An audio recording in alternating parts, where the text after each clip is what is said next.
تامر ألف مبروك اليوم تكريمك، قدناك ببيروت بالحفل اللي كان منتظر، ليه ما طليت؟ ان شاء الله احنا اجلناها وان شاء الله قريب باذن الله، لان الجمهور اللبناني وحشني جدا وان شاء الله هنعمل حاجه كبيره جدا. نوال أهلا وسهلا فيك عبر أغاني قد إيه سعيدة اليوم بتكريمك عن مجمل أعمالك ونشاطاتك وحياتك الفنية؟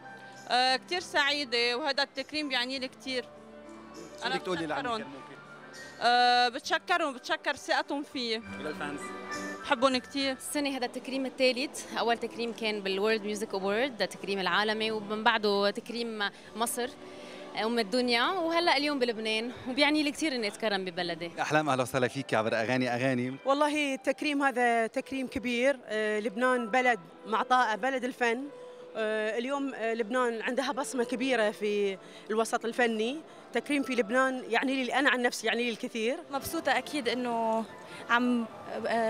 بعدنا عم نقدر نحتفل ببيج ايفنتس مثل الليلة، مع إنه الوطن عم يتوجع بس نحن شعب ما بنستسلم. Masari, you're welcome on أغاني. Tell us first how happy you are today.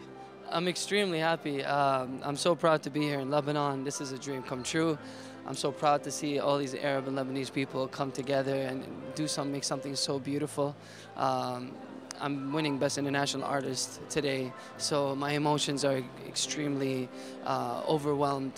I'm so proud to be here. مديرة تنفيذية لقناة أغاني، اليوم قلبنا كبير فيكي ومبسوطين بتكريمك عن مجمل مسيرتك، خصوصا عن دخولك لكتاب جينيس. كثير مبسوطة خاصة انه من الميوركس دار، لانه هالايفنت انا يعني واكبته اذا بدك من الاول، وكنت حاضرة وقدمت جوائز لناس كثير بحبهم وابدعوا بحياتهم، فاليوم انا عم بستلمها او ارتقوا اني بستاهلها، فاكيد شيء حلو. شو بدك تقولي اليوم لكل مستمعي ريما ولكل الفانز؟ بدي اقول لهم انه ميرسي على دعمهم، لانه هو كان اذا بدك المحطة الاساسية بحياتي، والتغيير اللي عملوه بشخصيتي هن كل الفضل بيرجع لهم. بدي اقول ثانك يو لاغاني لانها كانت المطرح اللي شعرت فيه بالامان وشعرت فيه بالتحدي وشعرت فيه بالقوه، كرمال هيك عملت جينيس، وان شاء الله بنكمل سوا بتكون هيك نجاحات متتاليه. هاي المره الخامسه، لانه دائما هيك يعني تاخذ جايزه من تصويت الجمهور ومن لجنه حكم محترمه بتقدر مجهودك وموهبتك، شغله بتبسطك اكيد.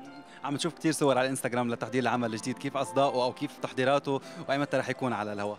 سيرة حب اوريدي هو انعرض على قناة مشفرة برمضان، وان شاء الله قريبا بشهر 10 رح ينعرض على قنوات بين لبنان ومصر والخليج. 90 حلقة، بتمنى يا رب انه ينال اعجاب الجمهور، مع بلا حدود يلي اليوم ببلش عرضه للسيزون 2، وعم صور بنفس الوقت فيلم سوء تفاهم يلي هو ان شاء الله رح ينزل بشهر 2. النجمة العربية الكبيرة صفية العمري، مهما اقول لك انا سعيدة قد ايه، مهما اقول لك فخورة بحضوري النهاردة، سعيدة بحضور الكوكبة الجميلة العربية من كل الدول العربية، سعيدة بوجودي في لبنان في بيروت، الجمال الفن الروعة دي كلها، سعيدة بوجودي مع الفنان الكبير جو راد، مش فنان شعر وبس، لا فنان مطرب رائع، صوته من أجمل الأصوات اللي سمعتها، يعني كل حاجة أضفت عليا النهاردة سعادة كبيرة قوي. محمد عساف أهلا وسهلا فيك عبر أغاني، وبنعرف قد ايه في نجوم بيتعبوا خلال مسيرتهم لحتى يحققوا تكريم، أنت بعدك من أول أو ثاني سنة وعم بتحقق تكريم بإيفنت كثير مهم بلبنان. الحمد لله، يعني هذا الشيء بحمد رب العالمين عليه، وبتشكر فعلا كل انسان دعمني وما زال بدعمني، جمهوري الرائع، كل الناس اللي وقفت معي وصوتت لي من خلال هاي المسابقه. انا فخوره انه اول عمل سينمائي لإلي كان بيبي، بالكاركتر، بالستاف، بالمخرج، بالكاتبه، بالانتاج، بكل شيء، فانا بعتبره هيك نقله بحياتي. استاذ روميو اليوم رح تكرم مدير التنفيذي لاغاني الاعلاميه ريمان جيمس، شو بدك تقول لها؟ وانا يمكن عامل حل انه ما بعرف مين رح كرم، انا بيسالوني.